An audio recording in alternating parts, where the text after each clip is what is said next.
Hello everyone, आज हम पढ़ने वाले हैं क्लास 10 साइंस का चैप्टर नंबर 6 जिसका नाम है लाइफ प्रोसेस।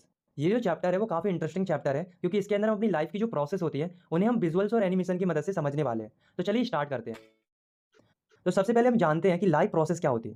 तो the process which maintain body functions and necessary for survival are called life process. मतलब कि ऐसी प्रोसेस जो हमारी बॉडी के फंक्शंस को मेंटेन करती है और हमारे सर्वाइवल के लिए जरूरी होती है, उन्हें हम लाइफ प्रोसेस कहते हैं। तो हमारी बॉडी में चार मेन लाइफ प्रोसेस होती हैं, जो कि है न्यूट्रिशन मतलब खाना बनाना, रेस्पिरेशन मतलब कि सांस लेना, ट्रांसपोर्टेशन मतलब बॉडी में सब्सटेंस का एक जगह से दूसरी जगह ट्रांसपोर्ट होना, और एक्सक्रेशन मतलब कि बॉडी से वेस्ट का बाहर निकलना। तो हमारी ये जो चैप्टर है वो इन्हीं चारों लाइफ प्रोसेस के आसपास घूमता है। तो चलिए एक एक करके हम इन सभी लाइफ प्रोसेस को अच्छी तरह से समझते हैं। तो शुरुआत करते हैं सबसे पहली लाइफ प्रोसेस से, जो कि है न्यूट्रिशन।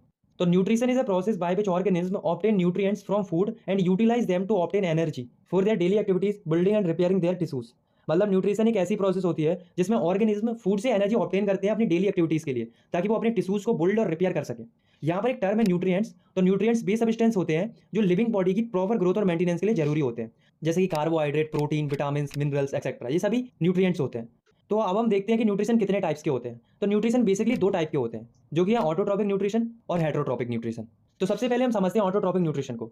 तो it is a process in which an organism prepare its own food from a simple inorganic material like water and carbon dioxide in the presence of sunlight. मतलब ऑटोट्रॉपिक न्यूट्रिशन एक ऐसी process होती है जिसमें organism अपना खाना simple inorganic material जैसे कि पानी और कार्बन डाइऑक्साइड से बनाते हैं सनलाइट की प्रेजेंस में। और जो ऑर्गेनिज्म ऑटोट्रॉपिक न्यूट्रिशन से खाना बनाते हैं उन्हें हम ऑटोट्रॉप्स कहते हैं। For example green plants and some bacteria. तो अब हम समझते हैं दूसरे टाइप के न्यूट्रिशन को, जो कि है हेटरोट्रॉपिक न्यूट्रिशन। तो it is the process in which organism depend upon the other organism for food to survive. मतलब कि ये एक ऐसी प्रोसेस होती है जिसमें ऑर्गेनिज्म अपने फूड के लिए दूसरे ऑर्गेनिज्म पर डिपेंड रहता है। और जो ऑर्गेनिज्म हेटरोट्रॉपिक न्यूट्रिशन से अपना खाना बनाते हैं उन्हें हम हेटरोट्रॉप्स कहते हैं, जैसे कि ह्यूमन बींग्स, अमाइवा एक्सेट्रा। तो जैसा कि आप जानते हैं कि हम ह्यूमन बींग्स अपने फूड के लिए दूसरी चीज़ों पर डिपेंड रहते हैं, जैसे कि wheat, rice, vegetables, meat etcetera. और जो प्लांट्स होते हैं वो अपना खाना खुद बना लेते हैं, वो किसी पर डिपेंड नहीं रहते हैं। तो अब हम कुछ ऑर्गेनिज्म की न्यूट्रिशन प्रोसेस को अच्छे से समझते हैं। तो सबसे पहले हम समझते हैं न्यूट्रिशन इन प्लांट्स। मतलब कि जो प्लांट्स होते हैं उनमें न्यूट्रिशन कैसे होता है। तो प्लांट्स ऑटोट्रॉपिक न्यूट्रिशन से खाना बनाते हैं, ये तो हम जानते हैं। पर यहाँ हमें उस प्रोसेस को देखना है कि प्लांट्स एक्चुअल में खाना कैसे बनाते हैं। तो प्लांट्स जो है वो फोटोसिंथेसिस प्रोसेस से अपना खाना बनाते हैं। तो the process in which green plants convert simple inorganic material carbon dioxide and water into complex organic food material glucose in the presence of chlorophyll and sunlight is called photosynthesis. मतलब ऐसी process जिसमें green plants simple inorganic material जैसे कि water and carbon dioxide को complex organic material glucose में convert कर देती है सनलाइट और क्लोरोफिल की प्रेजेंस में। तो इस प्रोसेस को हम फोटोसिंथेसिस कहते हैं। तो चलिए अब हम इसका फॉर्मूला देखते हैं। तो 6CO2 plus 6H2O gives C6H12O6 plus 6O2 in the presence of chlorophyll and sunlight. तो यहाँ पर आप देख सकते हो कार्बन डाइऑक्साइड और वाटर के 6 मॉलिक्यूल मिलकर ग्लूकोज बना रहे हैं, और उसके साथ ऑक्सीजन के 6 मॉलिक्यूल्स रिलीज हो रहे हैं सनलाइट और क्लोरोफिल की प्रेजेंस में।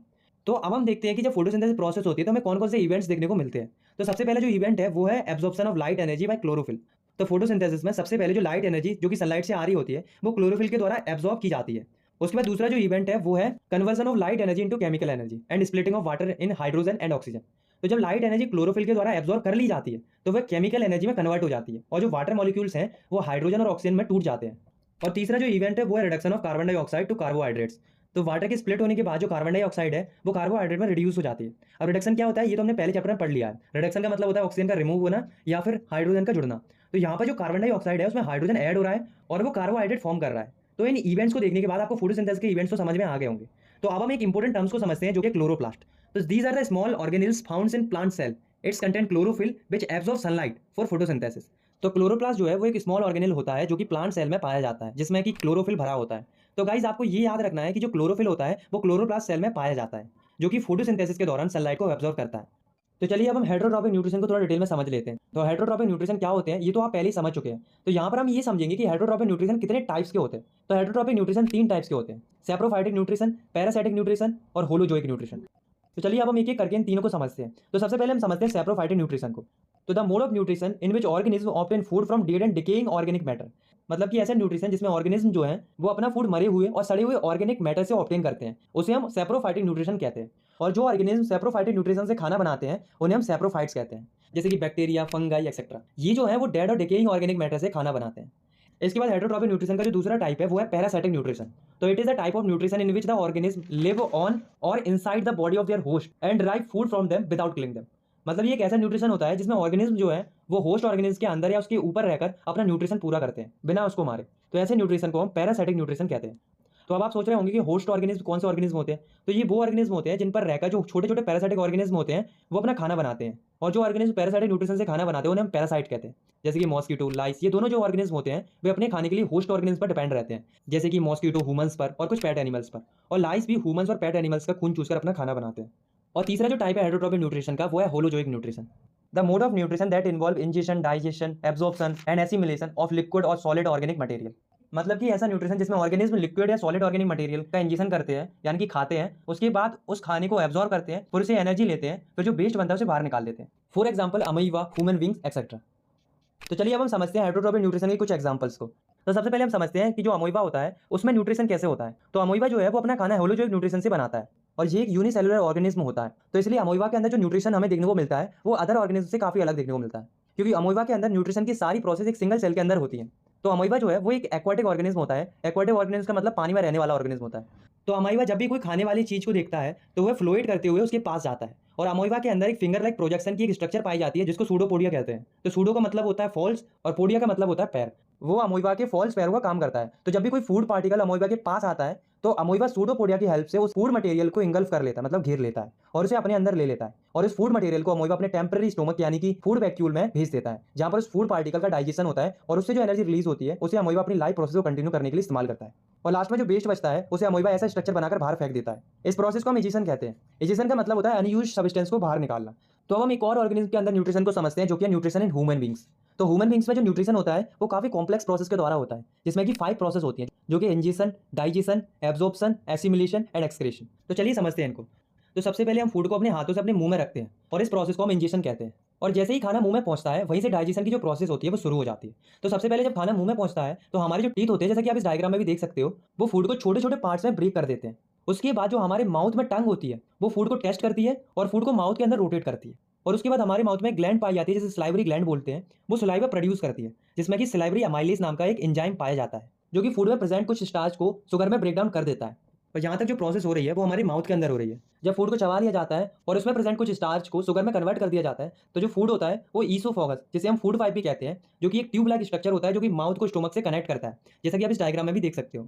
ये जो है वो फूड को स्टोमक में पुश करता है, और जिस मूवमेंट से ये ईसोफेगस फूड को पुश करता है वो मूवमेंट होता है peristaltic movement. Basically it is the contraction and expansion movement of walls of food pipe. मतलब कि फूड पाइप की वॉल्स का कॉन्ट्रैक्शन और रिलैक्सेशन के मूवमेंट को पेरिस्टाल्टिक मूवमेंट कहते हैं, जो कि फूड को स्टोमक में पुश करने में मदद करता है। तो यहाँ पर फूड जो है वो ईसोफेगस के द्वारा माउथ से स्टोमक में आ जाता है। तो स्टोमक जो है वो एक जे शेप्ड ऑर्गन होता है, और जब फूड स्टोमक के अंदर आ जाता है तो स्टोमक में जो ग्लैंड होते हैं वो गैस्ट्रिक जूस सिक्रेट करते हैं, और जो गैस्ट्रिक जूस होते हैं वो 3 सब्सटेंस रिलीज करते हैं, जो कि है एचसीएल, पेप्सिन एंड म्यूकस। तो चलिए अब हम देखते हैं कि इन तीनों सब्सटेंस का डाइजेशन के अंदर क्या रोल होता है। तो जो एचसीएल है वो जर्म्स को किल करता है, जो कि फूड के साथ बॉडी में एंटर हो जाते हैं। और दूसरा काम होता है एचसीएल का मीडियम को एसिडिक करना, जिससे पेप्सिन जो है वो प्रोटीन को डाइजेस्ट कर पाए, क्योंकि पेप्सिन तभी डाइजेस्ट कर पाएगा जब एसिडिक मीडियम होगा। तो बेसिकली पेप्सिन भी एक एंजाइम होता है जो कि प्रोटीन को स्मॉलर मॉलिक्यूल्स में ब्रेक डाउन करता है। तीसरा जो जूस है वो है म्यूकस। तो म्यूकस जो है वो स्टोमक को एचसीएल के हार्मफुल इफेक्ट से प्रिवेंट करता है। अगर म्यूकस सीक्रेट नहीं होगा तो एचसीएल जो है वो हमारे स्टोमक की बॉल्स को डैमेज कर सकता है। और फूड जो है अब वो तीनों गैस्ट्रिक जूस से मिक्स होने के बाद स्टोमक से निकलकर स्मॉल इंटेस्टाइन में पहुंच जाता है, जो कि एलिमेंट्री कैनल का सबसे लॉन्गेस्ट पार्ट होता है। तो जब फूड स्मॉल इंटेस्टाइन में पहुंच जाता है, जो कि एलिमेंट्री कैनल का सबसे लॉन्गेस्ट पार्ट होता है, तो जब फूड स्मॉल इंटेस्टाइन में पहुंच जाता है तो स्मॉल इंटेस्टाइन में 2 चीजें रिसीव होती हैं। पहली है लीवर से वाइल, और पैनक्रिया से पैनक्रियाटिक जूस। और ये जो वाइल है इसके अंदर 2 चीजें आती हैं, वाइल जूस और बाइल सॉल्ट। ये दोनों जो चीजें फिर गैल ब्लैडर में स्टोर रहती हैं। जो बाइल जूस होता है वो फूड को एल्कलाइन यानी कि बेसिक कर देता है, क्योंकि जब फूड स्टोमक से आता है तो वह एसिडिक होता है। और पैनक्रियाटिक जूस में एक एंजाइम होता है ट्रिप्सिन, जो कि सिर्फ बेसिक मीडियम में ही काम करता है। और जो बाइल सॉल्ट होता है वो बड़े बड़े फैट ग्लोब्यूल्स को छोटे छोटे ग्लोब्यूल्स में ब्रेक डाउन कर देता है, और इस प्रोसेस को हम इमल्सिफिकेशन भी कहते हैं। फूड पर बाइल जूस और बाइल सॉल्ट के एक्शन के बाद जो पैनक्रियास जो है वो एक पैनक्रियाटिक जूस सिक्रेट करता है, जिसमें 3 चीजें आती है, पैनक्रियाटिक अमाइलेज, ट्रिप्सिन और लिपेज। तो जो पैनक्रियाटिक अमाइलेज होता है वो बचे हुए कार्बोहाइड्रेट या स्टार्च को शुगर में ब्रेक डाउन कर देता है, क्योंकि कुछ स्टार्च तो मुंह में पहले ही डाइजेस्ट हो चुका था। और जो ट्रिप्सिन होता है वो प्रोटीन को अमीनो एसिड में ब्रेक डाउन कर देता है। और जो लिपिज होता है वो फैट को फैटी एसिड में और ग्लिसरॉल में कन्वर्ट कर देता है। और स्मॉल इंटेस्टाइन की जो बॉल्स होती हैं उसमें भी बहुत सारी वेरियस ग्लैंड्स प्रेजेंट होती हैं, जो कि इंटेस्टाइनल जूस सिक्रेट करती हैं। और जो इंस्टेंटाइनल जूस होता है उसमें भी वेरियस नंबर्स ऑफ एंजाइम्स पाए जाते हैं, जो कि डाइजेशन को कंप्लीट करते हैं। तो डाइजेशन तो कंप्लीट हो गया। अब हम मूव करते हैं थर्ड प्रोसेस की ओर, जो कि है एब्जॉर्प्शन। तो एब्जॉर्प्शन की जो प्रोसेस होती है वो स्मॉल इंटेस्टाइन में शुरू होती है। तो जब फूड कंप्लीटली डाइजेस्ट हो जाता है तो वह वाटर सॉल्युबल हो जाता है और काफी छोटे छोटे पार्ट्स में ब्रेक हो जाता है। तब स्मॉल इंटेस्टाइन के अंदर जो बिलाई होती है, अब आप सोच रहे होंगे बिलाई क्या होती है। तो बिलाई जो है वो फिंगर लाइक प्रोजेक्शन होती है, जो कि फूड के एब्जॉर्प्शन के लिए सरफेस एरिया को इंक्रीज करती है। तो बिलाई जो है वो फूड को एब्जॉर्ब करती है और उस एब्जॉर्ब फूड को ब्लड वेसल को सप्लाई कर देती है।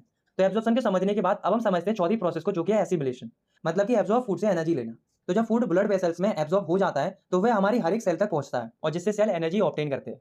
तो अब एक सवाल आता है कि क्या हम जितना खाना खाते हैं उस पूरे खाने को यूटिलाइज कर पाते हैं? तो इसका जवाब है बिल्कुल नहीं। तो फिर उस खाने का क्या होता है? तो जो वेस्ट पार्ट स्मॉल इंटेस्टाइन में बचता है जिसे हमारी बॉडी यूज नहीं कर पाती, वो वेस्ट पार्ट स्मॉल इंटेस्टाइन से लार्ज इंटेस्टाइन में आ जाता है, जहां पर जो लार्ज इंटेस्टाइन की जो बॉल्स होती हैं वो उस वेस्ट मटेरियल से काफी वाटर एब्जॉर्ब कर लेती हैं और जो रेस्ट सॉलिड वेस्ट मटेरियल बचता है वो एनस के थ्रू बॉडी से बाहर निकल जाता है।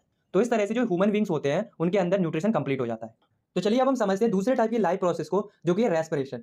तो हम लोग तो रेस्पिरेशन का मतलब केवल सांस लेना समझते हैं, पर एक्चुअली में रेस्पिरेशन सांस लेने के साथ साथ कुछ और भी होता है। तो आइए जानते हैं कि रेस्पिरेशन क्या होता है। तो सिंपली हम कह सकते हैं the process which break down food to release energy with the help of oxygen and respiratory enzyme is called respiration. It also involve breathing. ऐसी प्रोसेस जिसमें फूड का ब्रेकडाउन होता है ऑक्सीजन और रेस्पिरेटरी एंजाइम की प्रेजेंस में energy को release करने के लिए, और इसमें ब्रीथिंग भी शामिल होती है क्योंकि जब हम सांस लेंगे तभी तो बॉडी के अंदर ऑक्सीजन आएगी। और जो फूड होता है वो मोस्टली ग्लूकोज में ब्रेकडाउन होता है, इसलिए रेस्पिरेशन में मोस्टली जो एनर्जी रिलीज होती है वो ग्लूकोज से होती है। तो आइए जानते हैं कि जो रेस्पिरेशन होता है वो कितने स्टेज में होता है। तो जो रेस्पिरेशन होता है वो दो स्टेजेस में होता है, जो कि है एक्सटर्नल रेस्पिरेशन और इंटरनल रेस्पिरेशन। तो जो एक्सटर्नल रेस्पिरेशन होता है वो दो स्टेप्स में कंप्लीट होता है। तो पहला स्टेप है ब्रीथिंग। तो ब्रीथिंग एक ऐसी प्रोसेस होती है जिसमें ऑर्गेनिज्म ऑक्सीजन को इनहेल करता है, मतलब अंदर लेता है, और कार्बन डाइऑक्साइड को एक्सहेल करता है, मतलब बाहर निकालता है। और एक्सटर्नल रेस्पिरेशन में दूसरा जो स्टेप होता है वो है गैसेज एक्सचेंज। तो इस स्टेप में ऑक्सीजन जो है वो लंग्स से ब्लड में डिफ्यूज हो जाती है, मतलब कि ऑक्सीजन लंग्स से ब्लड में पहुंच जाती है, और जो कार्बन डाइऑक्साइड होती है वो ब्लड से लंग्स में डिफ्यूज हो जाती है। और जो प्लांट्स होते हैं उनके अंदर गैसेज एक्सचेंज स्टोमेटा की हेल्प से होता है, जो कि लीव्स के ऊपर प्रेजेंट रहती है। तो अब हम देखते हैं रेस्पिरेशन की दूसरी स्टेज को, जो कि है इंटरनल रेस्पिरेशन। तो इसके अंदर गैसेज का एक्सचेंज आर्टेरियल ब्लड और बॉडी सेल्स के बीच में होता है। अब हम देखते हैं कि जो रेस्पिरेशन होता है वो कितने टाइप्स का होता है। तो रेस्पिरेशन दो टाइप का होता है, एरोबिक रेस्पिरेशन और एनएरोबिक रेस्पिरेशन। तो पहले हम समझते हैं एरोबिक रेस्पिरेशन को। तो it is the complete breakdown of food in the presence of oxygen, it release large amount of energy in the form of ATP molecules. मतलब ऐसी प्रोसेस जिसमें फूड का कंप्लीट ब्रेकडाउन होता है ऑक्सीजन की presence में, और इस प्रोसेस में काफी ज्यादा अमाउंट में एनर्जी निकलती है एटीपी मॉलिक्यूल्स की फॉर्म में, for example human beings, plants etcetera. तो यहाँ पर एक टर्म आया है एटीपी। तो चलिए समझते हैं कि एटीपी क्या होती है। तो एटीपी का मतलब होता है एडेनोसाइन ट्राइफॉस्फेट। ये जो है वो एनर्जी की करेंसी होती है। हर एक सेल की जो एनर्जी रिलीज होती है रेस्पिरेशन में वो एटीपी के मॉलिक्यूल बनने के लिए होती है। तो अब हम एरोबिक रेस्पिरेशन की इक्वेशन को समराइज करके देखते हैं। तो एरोबिक रेस्पिरेशन की जो प्रोसेस होती है वो साइटोप्लाज्म में स्टार्ट होती है और माइटोकॉन्ड्रिया तक चलती है। तो अब आप इस रिएक्शन को देखिए। Glucose gives pyruvate plus energy in cytoplasm and pyruvates gives carbon dioxide plus water plus 38 ATP energy in the presence of oxygen in mitochondria. तो सबसे पहले जो फूड है या हम कहें ग्लूकोज जो है वो सेल के साइटोप्लाज्म में जाता है और वहां पर वो पायरोवेट में कन्वर्ट हो जाता है और उसके साथ कुछ एनर्जी भी रिलीज होती है। तो पायरोवेट जो है वो लिविंग सेल्स को एनर्जी प्रोवाइड करता है क्रेब्स साइकिल के थ्रू, और इसका फॉर्मूला होता है C3H4O3। तो अब आप लोग कहोगे क्रेब्स साइकिल क्या होती है, तो इसे हमें नहीं पढ़ना है, ये हम अगली क्लास में पढ़ेंगे। तो पायरोवेट जो है वो माइक्रोकॉन्ड्रिया के अंदर ऑक्सीजन की प्रेजेंस में कार्बन और वाटर को फॉर्म करता है और साथ में लार्ज अमाउंट में एनर्जी को रिलीज करता है। ये जो प्रोसेस है इसमें एटीपी के 38 मॉलिक्यूल रिलीज होते हैं जिसे हमारी बॉडी यूज करती है, और जो कार्बन डाइऑक्साइड और वाटर होता है वो as a waste product body से बाहर निकल जाता है। और दोस्तों ये जो सारी रिएक्शन है वो सेल के अंदर हो रही है, इसलिए इसे सेलुलर रेस्पिरेशन भी कहते हैं। तो अब हम समझते हैं रेस्पिरेशन के दूसरे टाइप को, जो कि है एनएरोबिक रेस्पिरेशन। तो it is the incomplete breakdown of food occurring in the absence of oxygen releasing small amount of energy. मतलब ऐसी प्रोसेस जिसमें फूड का इनकम्प्लीट ब्रेकडाउन होता है ऑक्सीजन की अब्सेंस में, और इस प्रोसेस में काफी कम एनर्जी रिलीज होती है, for example yeast, bacteria, human muscle etcetera.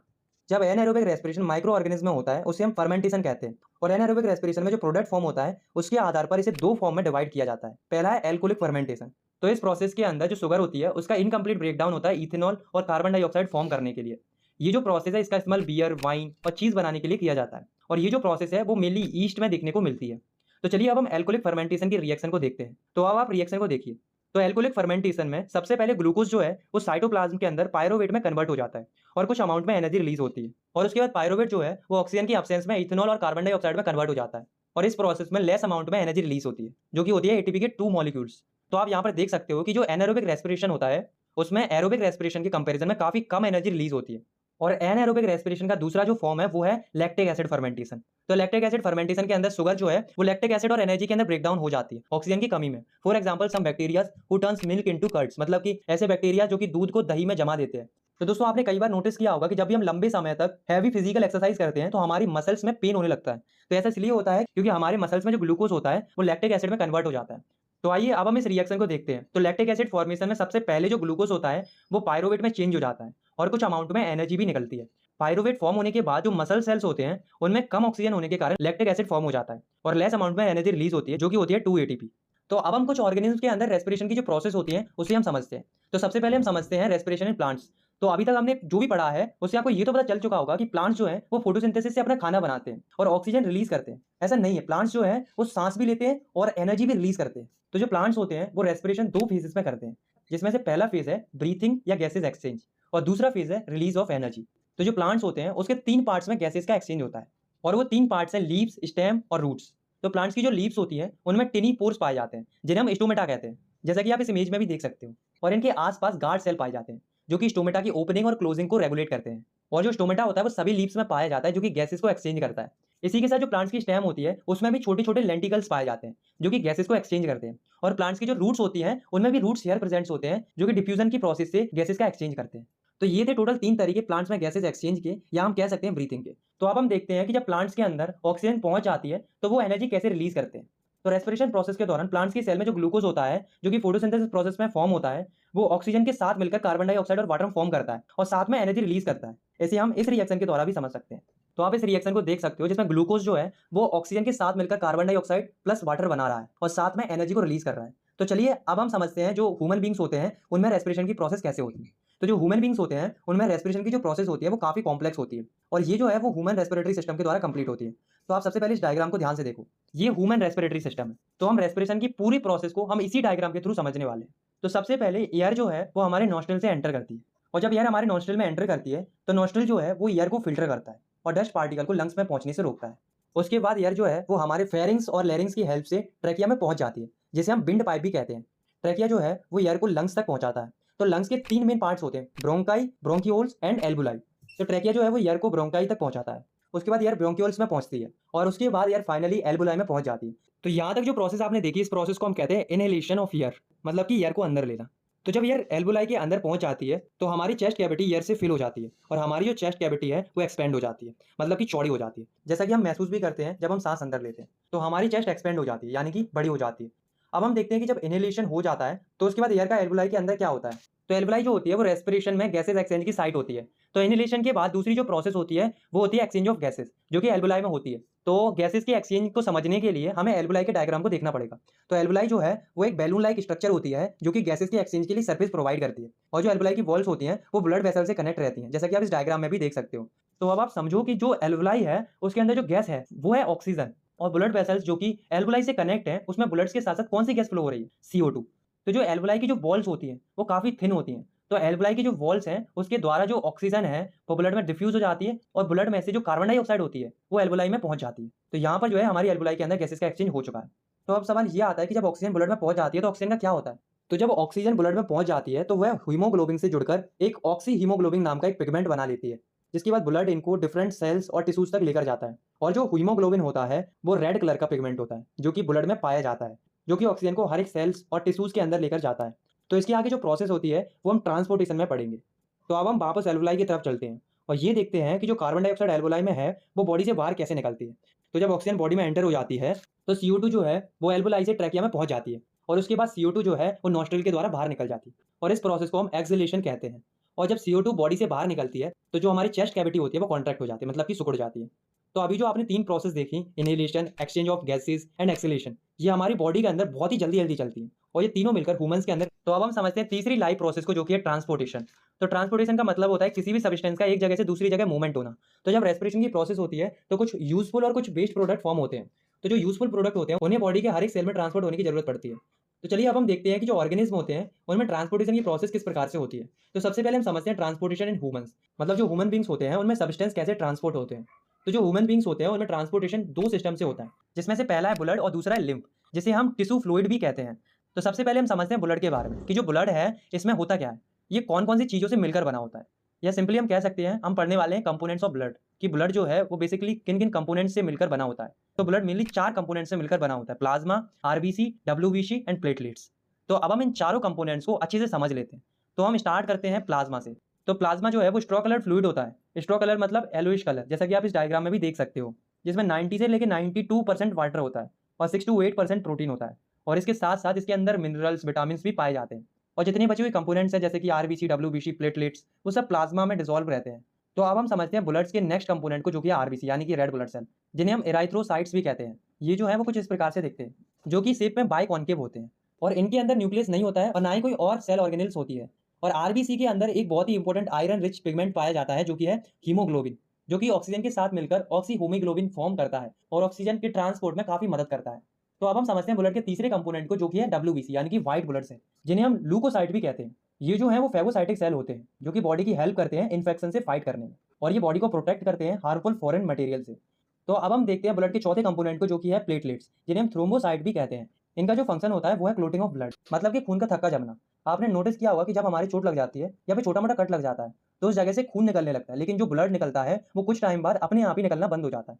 ऐसा इसलिए होता है क्योंकि ब्लड में जो प्लेटलेट्स होती हैं वो क्लॉट फॉर्म कर लेती है, जैसे ब्लड फ्लो होना बंद हो जाता है। तो ब्लड के बारे में तो हमने समझ लिया और ये भी जान लिया कि ब्लड बॉडी में फ्लो होता है, लेकिन ब्लड जो है वो बॉडी में अपने आप ही तो फ्लो नहीं होता होगा ना। तो बॉडी में कोई ना कोई ऐसा ऑर्गन तो होता ही होगा जो ब्लड को पूरी बॉडी में पंप करता होगा। तो जो ऑर्गन पूरी बॉडी को ब्लड पंप करता है वो होता है हार्ट। तो हार्ट जो है वो ब्लड को ब्लड वेसल के थ्रू पंप करता है। तो चलिए अब हम हार्ट के बारे में अच्छे से समझ लेते हैं। तो हार्ट जो है वो एक मस्कुलर ऑर्गन होता है जो कि कार्डिक मसल से बना होता है। कार्डिक मसल जो है वो स्पेशल मसल्स होती हैं जो कि सिर्फ हार्ट में पाई जाती हैं, और हार्ट जो है वो चेस्ट कैविटी में लोकेटेड रहता है।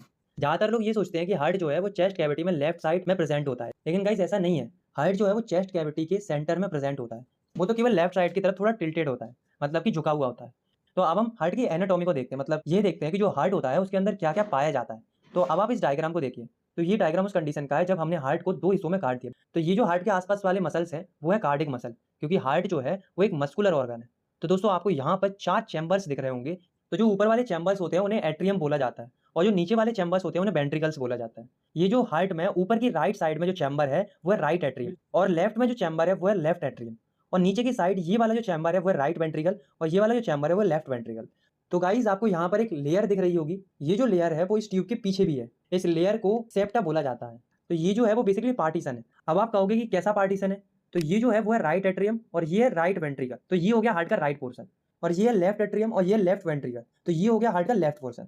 तो जो सेप्टा लेयर होती है वो राइट पोर्शन और लेफ्ट पोर्शन के बीच में लेयर होती है, जो कि राइट पोर्शन के मटेरियल को लेफ्ट में जाने से और लेफ्ट पोर्शन के मटेरियल को राइट में जाने से रोकती है। तो गाइस यहाँ पर जो आपको चीज दिख रही है वो है वाल्व। तो वाल्व क्या होती है? तो वाल्व एक ऐसी चीज होती है जो किसी भी लिक्विड को वन वे फ्लो अलाउ करती है। जैसे कि मान लो राइट एट्रियम में कोई फ्लूइड है तो वो वेल्व की मदद से राइट वेंट्रिकल में आ जाता है, लेकिन वो दोबारा ऊपर राइट एट्रियम में नहीं जा पाता है। तो हार्ट जो होता है उसमें टोटल 4 वेल्व होते हैं, और ये सब जो है वो वन वे फ्लो को अलाउ करते हैं। तो चारों वाल्व इस जगह पर होते हैं जो कि ब्लड के बैक फ्लो को रोकते हैं। ये जो आपको दिख रही है वो है पल्मोनरी आर्टरी, जो कि इम्प्योर ब्लड को फ्लो करती है, और ये है पल्मोनरी वीन जो कि प्योर ब्लड को ट्रांसपोर्ट करती है। और हमारा जो हार्ट होता है उसके चारों तरफ एक लेयर होती है जिसे हम पेरिकार्डियम कहते हैं, जो कि हार्ट को प्रोटेक्ट करती है और उसे शेप देती है। तो अब हम देखते हैं कि जो हमारा हार्ट है वो काम कैसे करता है।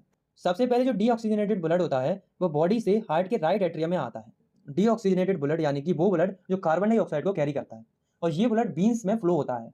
राइट एट्रियम में ब्लड आने के बाद जो वाल्व होती है वो ओपन हो जाती है और हार्ट एक्सपेंड हो जाता है और ब्लड राइट वेंट्रिकल में पहुंच जाता है। राइट वेंट्रिकल में ब्लड के पहुंचने के बाद जो वाल्व होती है वो बंद हो जाती है और हार्ट फिर से कॉन्ट्रैक्ट होने लगता है, जिससे जो राइट वेंट्रिकल है वो ब्लड को पल्मोनरी आर्टरी के थ्रू लंग्स तक पहुंचा देते हैं। लंग्स में ब्लड से कार्बन डाइऑक्साइड रिमूव हो जाती है और उसमें ऑक्सीजन ऐड हो जाती है। तो जो डीऑक्सीजनेटेड ब्लड लंग्स में पहुंचा था वो अब ऑक्सीजनेटेड हो जाता है। उसके बाद जो ऑक्सीजनेटेड ब्लड होता है वो लेफ्ट एट्रियम में लाया जाता है पल्मोनरी वीन के थ्रू। लेफ्ट एट्रियम में ब्लड के आने के बाद वह वाल्व के थ्रू लेफ्ट वेंट्रिकल में आ जाता है। उसके बाद उस ब्लड को सभी बॉडी पार्ट्स में पंप कर दिया जाता है अरोटा के थ्रू। तो यहाँ पर आपने देखा कि जो ब्लड होता है वो हार्ट में 2 बार सर्कुलेट होता है। तो ब्लड की हार्ट में 2 बार सर्कुलेशन की प्रोसेस को हम कहते हैं डबल सर्कुलेशन। तो चलिए इसे हम डायग्राम की हेल्प से समझते हैं। तो ये आपको ऊपर जो ऑर्गन दिख रहा है वो लंग्स है, जो कि डीऑक्सीनेटेड ब्लड को ऑक्सीनेटेड ब्लड में कन्वर्ट करता है। और आपको जो हार्ट से ब्लू कलर की जो ब्लड वेसल दिख रही है वो है पल्मोनरी आर्टरीज, जो कि हार्ट से डीऑक्सीजनेटेड ब्लड को लंग्स तक ले जाती है। और ये जो आपको रेड कलर की ब्लड वेसल दिख रही है जो कि लंग्स से हार्ट को कनेक्ट कर रही है, ये है पल्मोनरी वीन, जो कि ऑक्सीजनेटेड ब्लड को लंग्स से हार्ट तक ले जाती है। और ये वाली ब्लड वेसल जो आपको दिख रही है ये है अरोटा, जो कि ऑक्सीजनेटेड ब्लड को हार्ट से पूरी बॉडी में ट्रांसपोर्ट करती है। और ये वाली जो ब्लड वेसल है वो है वेना कैवा, जो कि बॉडी से डीऑक्सीजनेटेड ब्लड को हार्ट तक लेकर जाती है। तो इसी तरह से डबल सर्कुलेशन की प्रोसेस हमारी बॉडी में कंटिन्यू चलती रहती है, और ये जो प्रोसेस है वो काफी फास्ट होती है। हमारा हार्ट 1 मिनट में 5 लीटर ब्लड पंप करता है। तो चलिए अब हम समझते हैं ब्लड वेसल्स के बारे में। तो ये बेसिकली एक पाइप की तरह काम करती है जिनसे कि ब्लड हमारी बॉडी में फ्लो करता है। तो हमारी बॉडी में मेनली 2 टाइप की ब्लड वेसल्स पाई जाती हैं, जो कि आर्टरीज और बीन्स। तो पहले हम समझते हैं आर्टरीज को। तो these are the thick blood capillaries which carry oxygenated blood in our body. These are red in colour, मतलब कि जो ये आर्टरीज होती हैं वे थिक ब्लड कैपिलरीज होती हैं जो कि ह्यूमन बॉडी में ऑक्सीजनेटेड ब्लड को ट्रांसपोर्ट करती हैं, और ये रेड कलर की होती हैं। लेकिन जो आर्टरीज होती है उनमें एक एक्सपेक्शन होता है जो कि है पल्मोनरी आर्टरी का। तो पल्मोनरी आर्टरी जो है वो एकमात्र ऐसी आर्टरी होती है जो कि डीऑक्सीनेटेड ब्लड को कैरी करती है। तो चलिए अब हम समझते हैं दूसरी ब्लड वेसल्स को जो कि है वीन्स। तो these are the thin blood capillaries which carry deoxygenated blood in the body. These are blue in colour, मतलब कि ये थिन ब्लड कैपिलरीज होती हैं जो कि बॉडी में डीऑक्सीनेटेड ब्लड को कैरी करती हैं। लेकिन जो बीन होती है उनमें भी एक्सेप्शन होती है जो कि है पल्मोनरी बीन, जो कि एकमात्र ऐसी बीन होती है जो कि बॉडी में ऑक्सीजनेटेड ब्लड को ट्रांसपोर्ट करती है। तो यहाँ पर हमारा ब्लड के द्वारा जो ट्रांसपोर्टेशन होता है वो खत्म होता है। तो अब हम समझते हैं हमारी बॉडी के दूसरे ट्रांसपोर्टेशन को जो कि है लिम्फ का। तो लिम्फ जो है वो भी एक ट्रांसपोर्टेशन फ्लूइड होता है। तो चलिए अब हम ये देखते हैं कि जो लिम्फ होता है वो फॉर्म कैसे होता है। तो हमारी जो कैपिलरीज होती हैं वो स्मॉलेस्ट ब्लड वेसल्स होती हैं जो कि कनेक्शन फॉर्म करती हैं आर्टरीज और बीन्स के बीच में। और जो कैपिलरीज का मेन फंक्शन होता है वो है ब्लड्स और टिश्यू सेल्स के बीच में मटेरियल का एक्सचेंज करना। तो कैपिलरीज की जो बॉल्स होती हैं उनके पोर्स में से कुछ अमाउंट में प्लाज्मा, प्रोटीन और ब्लड के सेल निकल जाते हैं टिश्यू के इंटरसेलुलर स्पेस में, जो कि लिम्फ फॉर्म करते हैं। और लिम्फ जो है वो कलरलेस फ्लूइड होता है, मतलब लिम्फ का कोई कलर नहीं होता है। तो अब हम लिम्फ के कुछ फंक्शंस को देखते हैं। तो लिम्फ के दो मेन फंक्शन होते हैं। तो पहला है absorption and transport of fat from intestine, मतलब लिम्फ जो है वो हमारी इंटेस्टाइन से फैट को एब्जॉर्ब करता है और उसे बॉडी में ट्रांसपोर्ट करता है। और दूसरा फंक्शन है it drain away the excess tissue metabolism, मतलब कि जो टिश्यूज में एक्सेस मेटाबॉलिज्म होता है, यानी कि जो टिश्यू में जो वेस्ट प्रोडक्ट फॉर्म होता है तो लिम्फ उस वेस्ट प्रोडक्ट को रिमूव कर देता है। तो इसी के साथ हमारा ट्रांसपोर्टेशन इन ह्यूमन खत्म हो जाता है, जिसमें कि हमने ब्लड और लिम्फ जो कि दोनों ट्रांसपोर्टेशन फ्लूइड होते हैं बॉडी के, उनके बारे में पढ़ा। तो अब हम समझते हैं कि जो प्लांट्स होते हैं उनमें ट्रांसपोर्टेशन कैसे होता है। तो जो प्लांट्स होते हैं उनमें ट्रांसपोर्टेशन का जो काम है वो टिश्यू करते हैं। और दो टाइप के टिश्यू होते हैं जो कि प्लांट्स में पाए जाते हैं ट्रांसपोर्टेशन के लिए, जिनका नाम है जाइलम एंड फाइलम। इन दोनों के बारे में आपने क्लास 9 में थोड़ा बहुत पढ़ा होगा। तो चलिए एक एक करके समझते हैं इन दोनों टिश्यूज को। तो सबसे पहले हम समझते हैं जाइलम टिश्यू को। तो xylem are the tissue present in plants that carries water and food upward from the root. तो जाइलम ऐसे टिश्यू होते हैं जो कि प्लांट्स में फूड और वाटर को रूट से ऊपर की ओर ले जाते हैं। And it's allow only unidirectional transport and it only transport upwards, मतलब कि जो जाइलम है वो सिर्फ यूनिडायरेक्शनल ट्रांसपोर्ट यानी कि एक डायरेक्शन में ट्रांसपोर्ट को अलाउ करता है और ये सिर्फ ऊपर की ओर ही ट्रांसपोर्ट करता है। And it's works on the principle of transpiration, मतलब कि जो जाइलम होता है वो ट्रांसपिरेशन के प्रिंसिपल पर वर्क करता है।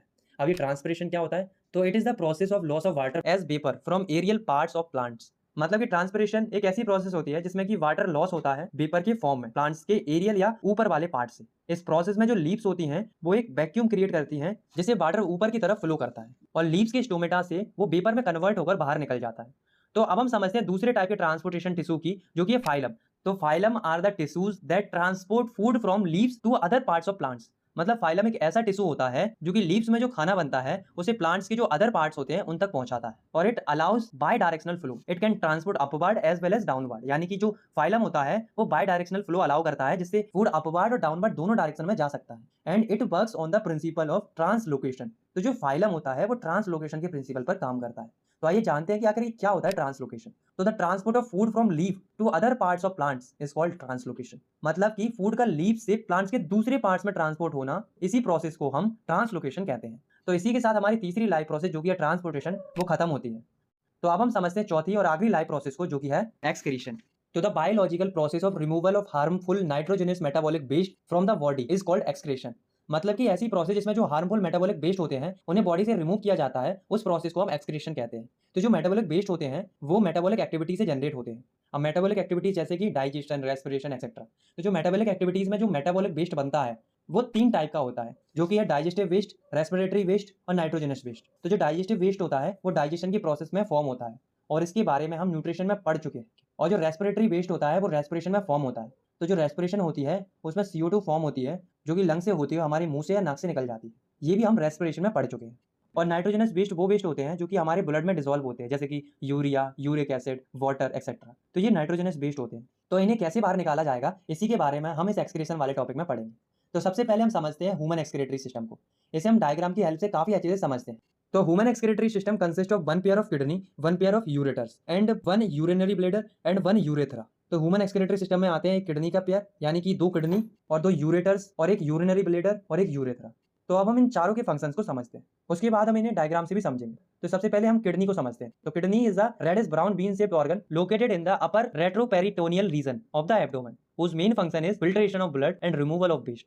मतलब किडनी जो है वो रेडिश ब्राउन कलर की एक बीन शेप्ड ऑर्गन होती है जो कि एब्डोमेन के रेट्रोपेरिटोनियल रीजन में लोकेटेड रहती है। रेट्रोपेरिटोनियल रीजन का मतलब कि एब्डोमेन के पीछे वाला एनाटॉमिकल स्पेस। और किडनी का मेन फंक्शन होता है ब्लड को फिल्टर करना और वेस्ट को रिमूव करना हमारी बॉडी से। तो हमारी दो किडनी होती है। तो किडनी के बाद जो अगला ऑर्गन होता है ह्यूमन एक्सक्रीटरी सिस्टम में, वो है यूरेटर्स। तो यूरेटर्स भी पेयर में होते हैं, यानी कि दो यूरेटर्स होते हैं ह्यूमन बॉडी के अंदर। तो ureters are two thin tube which drain out urine from kidney to a urinary bladder. तो यूरेटर्स जो है वो दो पतली ट्यूब्स होती हैं जो किडनी में जो यूरिन फॉर्म होता है, जो कि ब्लड का एक वेस्ट प्रोडक्ट होता है, उसे ट्रांसफर कर देता है यूरिनरी ब्लेडर में। तो यूरिनरी ब्लेडर जो है उसमें यूरिन जो है वो टेम्पररी स्टोर रहती है। लास्ट ऑर्गन है यूरेथ्रा। तो it transmit urine outside the body.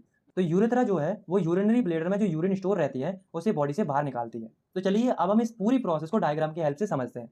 तो ये जो लेफ्ट और राइट साइड में जो बीन शेप्ड ऑर्गन दिख रहे हैं वो है किडनी। तो जो किडनी है इसके अंदर ब्लड आता है रीनल आर्टरीज के थ्रू, जो कि ये अरोटा आपको दिख रहा है इससे कनेक्टेड होती है, और ये आपको रेड कलर की दिख रही है। तो दोनों किडनी में जो ब्लड है वो रीनल आर्टरीज से आता है। तो जब किडनी में ब्लड आ जाता है तो किडनी उस ब्लड को फिल्टर कर देती है और उसमें जो वेस्ट बनता है यूरिन उसको अलग कर देती है। और जो ब्लड फिल्टर हो चुका है वो रीनल वीन जो कि वेना केवा से कनेक्टेड होती है, जो कि आपको ब्लू कलर की दिख रही है, उससे वापस चला जाता है। तो अब ब्लड तो फिल्टर होकर वापस चला गया, तो जो वेस्ट या यूरिन बनता है वो इस वाली पाइप से, जो कि है यूरेटर, उससे यूरिनरी ब्लेडर में पहुंच जाता है। और जो यूरेटर है वो दोनों किडनी से कनेक्ट रहता है यूरिनरी ब्लेडर तक। तो यूरिनरी ब्लेडर में यूरिन के आने के बाद वो वहां पर टेम्पररी स्टोर रहता है। उसके बाद वो यूरेथ्रा से बॉडी से बाहर निकल जाता है। तो यहाँ पर हमारे ह्यूमन एक्सक्रीटरी सिस्टम में जो प्रोसेस होती है वो खत्म होती है। आपने पढ़ा कि जो किडनी होती है वो ब्लड को फिल्टर करती है, लेकिन क्वेश्चन यहाँ पर ये अराइज होता है कि आखिर किडनी के अंदर ऐसा क्या होता है जिससे वो ब्लड को फिल्टर करती है। तो किडनी के अंदर फिल्ट्रेशन यूनिट होती है जिसे हम नेफ्रॉन कहते हैं। तो हर एक किडनी के अंदर अप्रोक्सीमेटली 1 मिलियन यानी कि 10 लाख फिल्ट्रेशन यूनिट होती हैं, जिन्हें हम नेफ्रॉन्स कहते हैं। तो nephrons are filtration units of kidney. It consist of a tube which is connected to duct and a cup shaped structure that is Bowman capsule। मतलब कि नेफ्रॉन जो है वो किडनी की एक फिल्ट्रेशन यूनिट होती है जिसमें कि एक ट्यूब होता है जो कि डक्ट से कनेक्टेड होता है, और ये कप शेप की स्ट्रक्चर से भी कनेक्टेड होता है जिसे हम बोमन कैप्सूल कहते हैं। तो बोमन कैप्सूल जो है वो ब्लड को फिल्टर करता है और यूरिन को कलेक्ट करता है। उसके बाद नेफ्रॉन का अगला पार्ट है हेनलेज लूप। तो हेनले लूप जो होता है वो लॉन्ग यू शेप्ड पोर्शन होता है जो कि ग्लूकोज, अमीनो एसिड और वाटर का रीअब्जॉर्प्शन करता है। उसके बाद यूरिन जो है वो डक्ट के थ्रू यूरेटर में एंटर हो जाती है और वो यूरिनरी ब्लेडर में कलेक्ट हो जाती है। तो चलिए नेफ्रॉन के अंदर की पूरी प्रोसेस को हम डायग्राम के थ्रू समझ लेते हैं। तो यहाँ पर आपको जो ये कप लाइक स्ट्रक्चर दिख रहा है वो है बोमन कैप्सूल, और ये जो वुमेन कैप्सूल है वो कनेक्ट होता है इस वाली येलो ट्यूब से। और इन ट्यूब्स के आसपास जो आपको रेड और ब्लू कलर की स्मॉल ट्यूब्स लाइक स्ट्रक्चर दिख रही हैं, ये है ब्लड कैपिलरीज। जो ब्लू वाली है वो है रेनल वीन और जो रेड वाली है वो है रेनल आर्टरी। उसके बाद ये ट्यूब जो है वो कनेक्ट होती है डक्ट से। तो अब आप देखिए यहाँ पर इस डक्ट से एक नेफ्रॉन कनेक्ट है और ऐसे ही यहाँ पर दूसरा नेफ्रॉन कनेक्ट है और यहाँ पर अगले ऐसे ही काफी सारे नेफ्रॉन डक्ट पर कनेक्ट है। तो सबसे पहले जो रीनल आर्टरी होती है उससे ब्लड जो है वो बोमन कैप्सूल में पहुंचता है। वहां पर ब्लड जो है वो फिल्टर होता है और यूरिन को कलेक्ट किया जाता है। उसके बाद इनको इन ट्यूब से हेनले लूप तक पहुंचाया जाता है। हेनले लूप के अंदर जो वुमेन कैप्सूल में ब्लड फिल्टर हुआ है उससे ग्लूकोज और अमीनो एसिड और जो यूरिन है उससे वाटर रीएब्सॉर्ब होता है और जो बचा हुआ जो वेस्ट होता है वो इस ट्यूब से डक्ट में आ जाता है। उसके बाद यूरिन डक्ट के थ्रू यूरेटर में पहुंच जाती है और यूरिनरी ब्लेडर में कलेक्ट हो जाती है। तो इसी के साथ हमारा जो टॉपिक है एक्सक्रीशन इन ह्यूमंस वो खत्म हो जाता है। तो अब हम समझते हैं कि जो प्लांट्स होते हैं उनमें एक्सक्रीशन की प्रोसेस कैसे होती है। तो जो प्लांट्स होते हैं उनमें 3 टाइप्स का वेस्ट फॉर्म होता है, जो कि गैसियस वेस्ट जिसमें कि ऑक्सीजन और CO2 आती है, जो कि फोटोसिंथेसिस और रेस्पिरेशन में फॉर्म होती है। दूसरा है लिक्विड वेस्ट जिसमें कि वाटर आता है, और तीसरा है सॉलिड वेस्ट जो कि प्लांट्स की लीव्स और बार्क्स में स्टोर हो जाता है। तो अब हम ये देखते हैं कि प्लांट्स इन वेस्ट को रिमूव कैसे करते हैं। तो प्लांट्स जो गैसेस वेस्ट होते हैं उन्हें स्टोमेटा के थ्रू बाहर निकाल देते हैं, और जो लिक्विड वेस्ट होता है जो कि वाटर होता है वो प्लांट्स उसे भी स्टोमेटा के थ्रू ट्रांसपिरेशन की प्रोसेस से रिमूव कर देता है। इसके अलावा प्लांट्स अपनी ओल्ड लीव्स और बार्क्स को अपनी बॉडी से अलग करके जो सॉलिड वेस्ट होता है उसे रिमूव कर देता है। तो यहाँ पर खत्म होता है हमारा एक्सक्रीशन इन प्लांट। तो दोस्तों अब हमने चारों लाइफ प्रोसेस को अच्छे से समझ लिया और इसी के साथ हमारा ये चैप्टर यहाँ पर खत्म होता है। आई होप आपको ये चैप्टर समझ में आ गया होगा। अगर आपको ये वीडियो पसंद आई तो आप इस वीडियो को लाइक कर सकते हो और चाहो तो आप इस चैनल को सब्सक्राइब भी कर सकते हो क्लास 10th की साइंस की वीडियोस और आगे देखने के लिए।